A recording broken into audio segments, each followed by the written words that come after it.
Hi, it's Joel here from Coaches Rising, and this dialogue is part of our pre-summit series for the Coaches Rising Summit. You can find out more about that, and we've got an awesome lineup of transformational coaches taking part by heading to www.coachesrisingsummit.com. In this dialogue, I'm speaking with Michaela Boehm. Michaela is an expert in embodiment and intimacy, and she combines her background in psychology and clinical experience with her in-depth training in the yogic arts as a classical Kashmiri tantric lineage holder. She coaches high performers, and she also co-taught with David Dada for 13 years. In this interview, we explore how essential it is for coaches to develop embodied sensitivity so that this wisdom can be brought into the coaching conversation in service of growth and transformation. Enjoy. Hi, Michaela. It's great to be with you today, and also that you're also in Amsterdam. So we're on Skype, but we're in the same city today. So how's things? Yes, it's very good. I always love coming to Amsterdam. It's definitely one of my favorite places on earth. So it's very nice. And Excellent. yeah, I was in it's, LA a few months back, and that's also a place now where I'm like, I loved it out there. So yeah, it's a good swap. So. Um, so my plan today is to dive in pretty quickly. We've got about 30 minutes to go, and there is a couple of questions I want to ask you, and then let's just see where that takes us. Let's just follow the flow. But one of the questions I'm asking everybody in this pre-summit series is, was there a shift that you made in your life that helped you become a more powerful coach or practitioner? I know you're someone who's, you're working with groups all around the world and some really high profile people, helping them to have more impact. And yeah, was there a personal shift that you made that helped? yeah, I would definitely say, there was a number of shifts because I've been doing this for quite a long time. But I think the most significant shift was when I went from through the mind into the rest of the being to from the body into the rest of the being. So the introduction of embodiment, so to speak, into my counseling and coaching practice. It's always been there in my teaching practice, but particularly in the counseling and coaching practice was a big shift because I'm classically trained. I have a Jungian background. I've done very classic talk therapy for many years with people, and worked drug rehab, all kinds of modalities that were very much in the classic therapeutic vein. Even though I'm not very conservative in those areas, it's still you talk, you realize things, then you do something about it. And at some point, I realized that for myself, that really didn't work so well. And I also have a very extensive background in trauma therapy, where it's also very, very clear that talking about things makes no difference, really. In the way you react to a trigger, or in the way post-traumatic stress presents, or things of that nature. So I had, in addition to my classical training, and I've done about 22 years of counseling. I've also had a very embodied training from a very young age on, which was the whole Kashmiri lineage that I'm now also teaching, and have taken over. And at some point, it occurred to me that those two could be married. Meaning that the embodiment practices that I was doing for myself and the things that I had learned at a fairly young age, when they don't make so much sense yet, could be incorporated very strongly in the coaching and counseling I was doing. And when that happened, that was a dramatic shift in the way I approached things, in the results I had, in the kind of clients I attracted, in the areas of exploration that I could engage in. Awesome. Yeah, I'd love to kind of go a bit deeper into that. You know, you talked about coming through the body into being, and what's that? What does that make possible, or what's it like working in that way? It's a quite a broad question, but Well, one of the things that Steve and I, who you will also meet, of course, in the course of these next couple of months, mm, one of the things that Steve and I are very, very big on these days is understanding that intimacy with oneself. And with intimacy, it's not only meant what people describe as intimacy, which is sexual intimacy or vulnerability between people, but intimacy with oneself, which is being able to feel oneself, mm, actually feel oneself, and actually able to feel one's sensations and one's thoughts and one's emotions as they happen and not just 3 days later. The classic thing is you're in the middle of something and then much later you go, wait a second, mm, that didn't feel right? And then you might go back and say to the person, well, when you said I didn't feel, in the moment, but now we need to have a clearing about this because I wasn't able to express myself. That's the adult way of doing it. But often somebody just has an outburst three mm. days later, right? Yeah, And the person whom the outburst is directed to, of course, has no more memory. It's not an in the present moment thing. mm, So intimacy with oneself and being sensitive to one's own processes, both bodily, emotionally, spiritually, mentally, is the basis of all other things, mm, sexually, relationally, in a coaching practice, in life, parenting, and all of those kind of things come from being able to accurately feel and move from the intimacy with self. mm, So embodiment is the way into that intimacy, because if you can't feel your body, if you're not, and embodiment is a tough word because it's never like we leave the body, right? mm, We're always in the body, but how much of the body we can perceive is completely dependent on several factors, from how much you think to how numb you are, what you've eaten, trauma in your childhood, stress level, how much mm. time you spend on the computer. There's endless ways that you can slice it. But being in the body and feeling with the body what's happening is the basis of being able to feel anyone else. Mm. Because how we feel other people, of course, is with our own bodies. Yeah. Yeah. So I can sense that, yeah, not only with your clients, but with you, the more you're able to sort of be sensitive and sense into what it's like to be with your client, the more you can bring that into the coaching conversation and the more powerful it can be. Yes. Mm, And of course, if you're not aware of your process with your client, you're essentially abandoning your client, mm, right? Because how will you be able to work with somebody who's going through something when you block that? yeah. Right? And you don't want to feel it, and that's not your thing. And now it's tricky, and you have to learn certain things so you release it again. And Mm, one of the things that I've developed over the years, as you know, because you'll be experiencing it, yeah.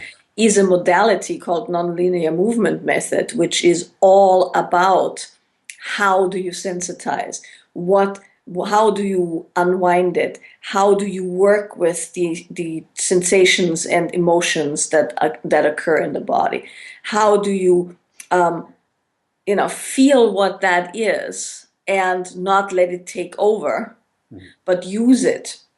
But it also could be used like a detox. mm, Right? You can use this method as a way to detox from what you've taken on with clients, mm, what you've taken on in relationship. You can also use it to bring fresh somatic experience into the body. mm. So there's when you work with the body, you can take things out and you can put things in, and that then changes everything. Yeah. Well, what excites me is that, it's not just kind of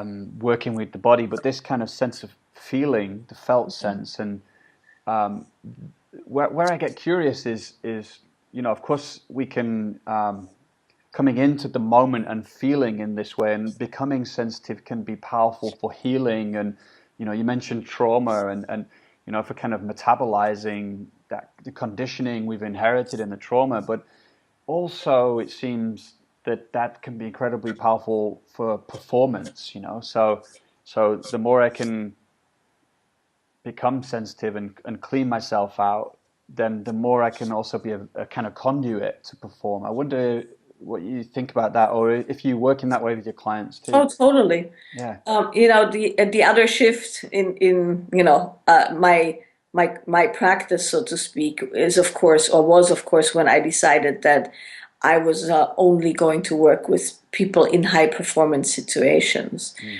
And it's a bit of a controversial thing to say because, of course, you, as a healer, so to speak, or as a facilitator, you're supposed to help anybody who comes along, and things of that nature. But for me personally, there came a moment where I really wanted to work with what you just said, which is energetic management. Mm. How do you use what you have for maximum output? How do you reduce the areas of friction or leakage, so to speak? Mm. How do you have the energy, or how do you use the energy that you have optimally? Mm. And so one of the main things is identifying where something leaks out in a high performance situation. And of course, most of the leakage happens in the unconscious areas of the body. Mm. Yeah. Well, how do you work with somebody in that way? You sat with them, and then like we've already talked about coaches developing sensitivity. Is it that you're sat with someone and then they're talking about what they're wanting, but you're also really sensing into them in that moment and maybe getting a reading of where they may be unconsciously leaking energy or Yeah. mm. Yeah, I mean, what people say they want, as you know, right? What people say they want and what people actually need are very different things.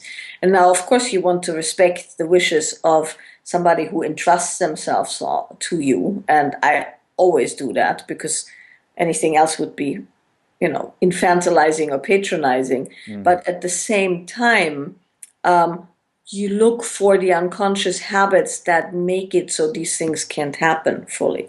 Now, luck has it that most of my clients are very high performing, so they have whole realms of experience completely together, Mm. right? They're just dialed in so massively. And then there's one or two areas where they're not. And in those areas, that's very easy and fast to to detect in those areas. Then I can facilitate whatever the strategies are, and they can be there's no two alike, and you have to be rather Mm. creative, right? Because Mm. it's not about what you do, it's how you approach the expression of the body and the expression of that person in the world, as a body, right? And but also as a thinking human being. So it becomes a highly creative process and very pleasurable. Mm. And pleasurable not in the ooh, ooh, ooh, but in exciting and it's like the combo of like a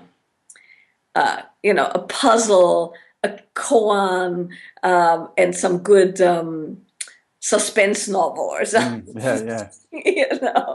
to figure out how do you get from here to here, and how does the body need to be, and what needs to work so that that can be achieved.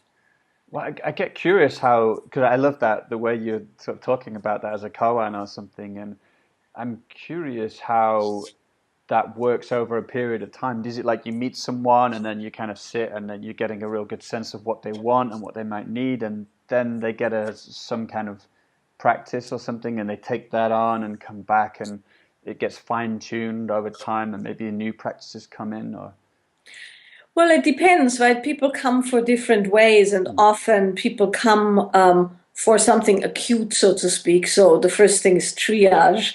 Mm. Yeah. That's always the way it goes. First, you stop the bleeding, so Mm. to speak, right? And then from there, you do rehab and then maintenance and then rebuilding, so to speak. So sometimes people come and there's a triage situation, and then from there happens the actual education. Other times people come to me and they know because they know what I do and they know exactly what they want to work on. When they know exactly what they want to work on, then we can come up with a trajectory over time. And I bring Steve in for certain things. I have other practitioners that I might recommend, or it might be very intense. I had one client I worked with 5 days a week for 5 hours for almost a year. Wow. Very, very, very heavy and intense kind of focused work. And other people, they get something, they stay with that for 2, 3 months, a practice or a consideration or a set of behaviors. And then comes the next thing and the next thing. So it varies wildly, but the aspect of the embodiment is always movement in the body, through the body, practices that engage the body. And of course, anything that's done in the body has to be done often. Mm-hmm. Right? Yeah. Repetitive, activity is the key there. You can't think your way into certain things. And so embodiment has a much higher need for actual participation. People can't fake their way into embodying, and it very, very quickly divides the people who say they want to do something from the people who are actually doing something. Well, it's funny because when you say that, I think how I'm into practicing becoming more embodied myself, and then there's like, oh yeah, I'm pretty embodied, and then I start working with that, and I'm like, oh, like now I'm more embodied. I thought I was embodied, and it seems like a kind of it's an endless journey, but it's for sure. My idea now of what being embodied is compared to a few years ago has vastly changed. Yes, well, that's how it should be, right?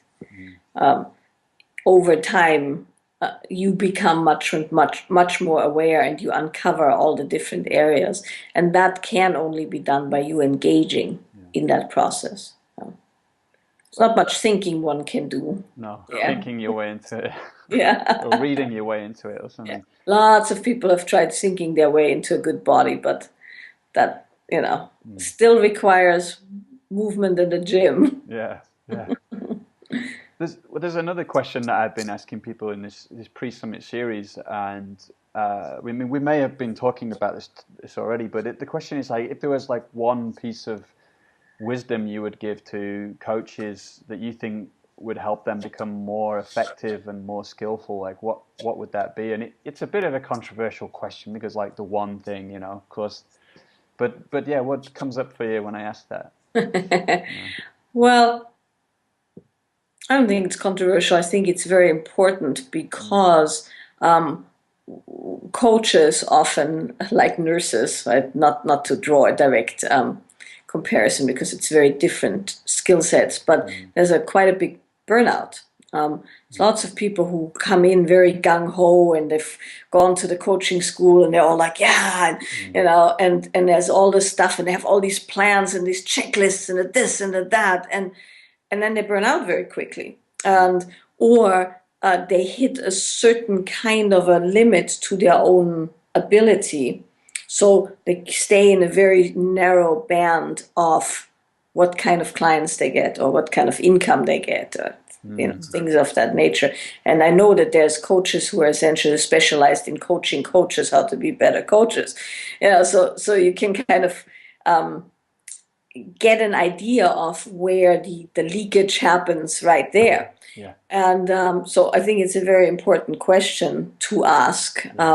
And of course, it's individual to each person. But if I have to do a blanket statement answer, I would say continued education.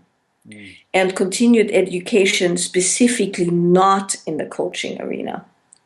So I would never recommend that somebody goes and does some course on how to be now become a 6-figure coach and, all of that kind of stuff.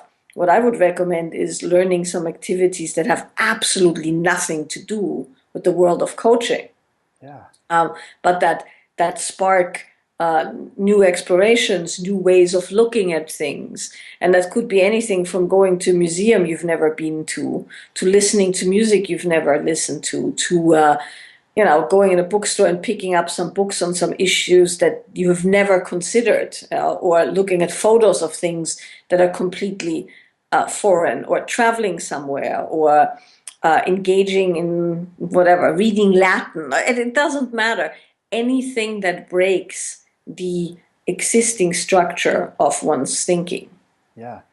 I love it. Could you say more about why you think that's important, that the breaking of that thinking? Well, because creative ability, right? The ability to, because essentially what you have to consider always is that most of the things that we give to people in a coaching or counseling or workshop environment exist, right? And they exist in multiple layers over multiple generations, or even thousands of years on some things, like tantric traditions. Mm. And so most of what's out there is being just put together differently. Mm. And in the best possible way, the knowledge that you give forth is the knowledge that you have metabolized, so to speak, eaten, digested, discarded what wasn't useful, and nourished yourself with the rest. And so when you introduce some completely wild card new factors, it breaks up the structure of how you synthesize things, Mm. and new ways of expression or new ways of looking at it happen. And of course, also, just opening your horizons and not being stuck in the same kind of habitual way of thinking about things is highly effective. Mm.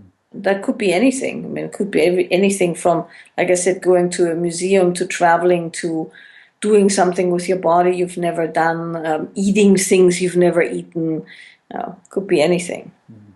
really. It inspires me a lot because sometimes I get a bit geeky with growth and development and coaching, and there's a fairly broad range within that kind of topic, but yeah, it's like it becomes a little bit of kind of a bubble you're living within, and everything is about that, and it's a bit Yeah, tiring or relentless or yeah, something. So. yeah. And your speech and your patterns and the way you relate to people becomes very one track. Mm. And I personally think it's very, very important, particularly if you believe in growth and self-help and things like that, that you also go places where people don't do any of that stuff. And there are still wonderful, functioning, devotional, wide open, heart centered people out there who've never done a shred of anything. Mm. And so I think it's very, very important to put these things in their proper perspective. They're very, very useful, but they're certainly a lifestyle, really, Mm. in a certain way that one engages in or not. But there's a whole other world out there Yeah. where, you know, It brings up a question which is something I've struggled with in my own life, which is that the trap of that transcendence or of growth, of this lifestyle of doing courses and getting the next thing, and a kind of despair that arises from that of like there's some kind of place in the future where I think I'll get to where everything will be perfect, and it yes, never that's the comes. ultimate trap, of course, Mm. you know. Yeah. And within that ultimate trap, um, there's nothing wrong with pursuing these things, but not for the sake of one day maybe eventually arriving and everything's better. And that's why I'm saying it's very, very important to go places where people are Mm. utterly unaffected by personal growth and any of that rhetoric, and you can still see their beautiful open heart and their love and their willingness to engage with life, which is really all there is. Yeah. And if your personal growth and your attention towards your clients all becomes a strategy to avoid being with life, then you are actually creating endless suffering. Well, that, I mean, it comes back to me for the use of embodiment, which is for me giving me that capacity to more and more stay with just things as they are, Yeah. and not feel like, oh, I've got to get away from this. I don't like feeling this, so yeah. Yeah. Well, we're getting close to the end of our time. I just wondered if you could just say like a couple of things. You're going to be in, of course, the upcoming Coaches Rising Summit, and talking about some of the things we've been exploring today. Yeah. Could you just say like a couple of sentences about what you're going to be teaching or playing with in your session during the summit? Yeah, it's going to be both Steve and I, since we both hold a very specific piece of what we've just discussed. Hmm. And in the actual, session that we're going to do, we're going to explore pretty much everything we've just talked about. How do you use embodiment, both for yourself to stay fresh, to stay present, to stay engaged with your clients? How do you use simple techniques for embodiment in client sessions? Both to increase receptivity, make the content more digestible, keep people fresh, use the body in the learning process, and everything else we've just discussed. Awesome. Well, Yeah, can't wait for that. Yeah, very excited to have you join us. So. Yeah, great. Well, hope we're going to meet face to face some point soon. certainly will. But yeah, thanks. I really appreciate the way you've shared yourself today, and yeah, very excited to see you in the upcoming summit. So Yeah. thanks Well, very thank you much. very much. Hi, it's Joel here again. I hope you've enjoyed this conversation. And if you're excited about what we've been talking about and you want to learn directly from Michaela and many other powerful master coaches, then you can do so by joining our upcoming online Coaches Rising Summit. Other faculty members include Michael Neal, Otto Sharma, Katie Hendricks, James Flaherty, Rich Litvin, Marita Friedjon, Rosamund Sander, Steve Chandler, and many more. And each of them are going to teach you the tools and approaches they use to coach clients into deep change. The sessions are all live and interactive, and it begins on October the 19th. So head to www.coachesrisingsummit.com to find out more. And there you can access the other free pre-summit audios too.